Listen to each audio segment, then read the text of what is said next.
My name is Isabella Lee. My family and I go to High Rock, Arlington. I think we've been here almost 8 years, and we love the community. One of our important mission partners is IFCM, Indian for Christ Ministry, and I personally have been very much involved in their work.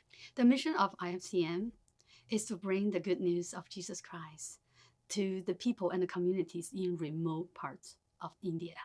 Oftentimes, those people in the communities have no access to the gospel, and they're enriched people. And of course, their ultimate goal is to plant churches so they can support the growth of the Christian faith and the community. The poverty level that I'm talking about is probably very hard to describe. We had honor to visit 10 villages when we were visiting IFCM and their ministries. And in those remote parts of India, oftentimes there's no clean water. And oftentimes there are no houses.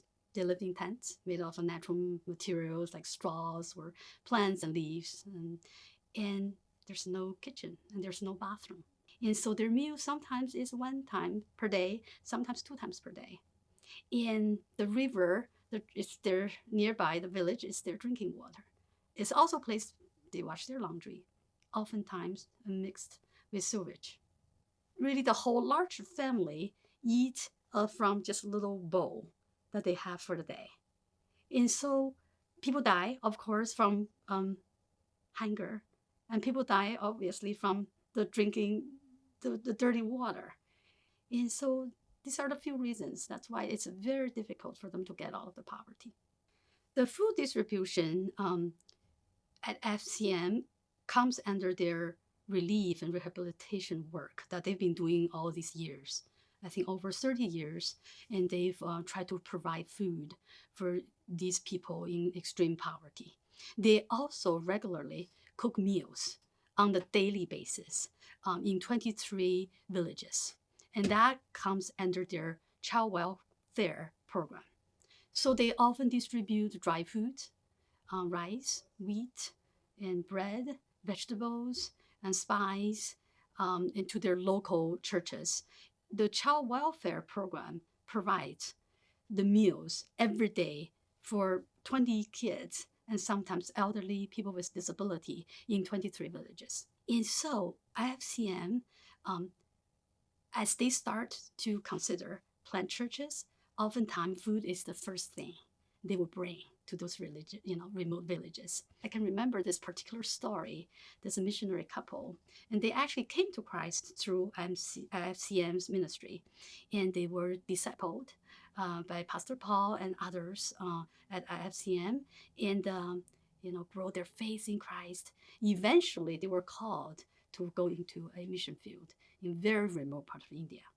And this particular couple went to this part of the community, and they settled outside of the village, and they started to offer food and to kids and to whoever like to eat. And that's the way of enter in their community. Slowly they gain the trust of local people, and especially kids, they start tutoring them as well, outside of school.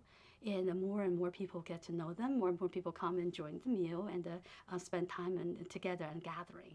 What happened is after a few years of doing this work consistently, the leaders of the village heard about them.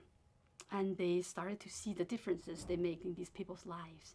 And they started to see the sincerity here and witness their sincerity in loving their people and caring for their villagers, including not just the food, but medical care and the educational program.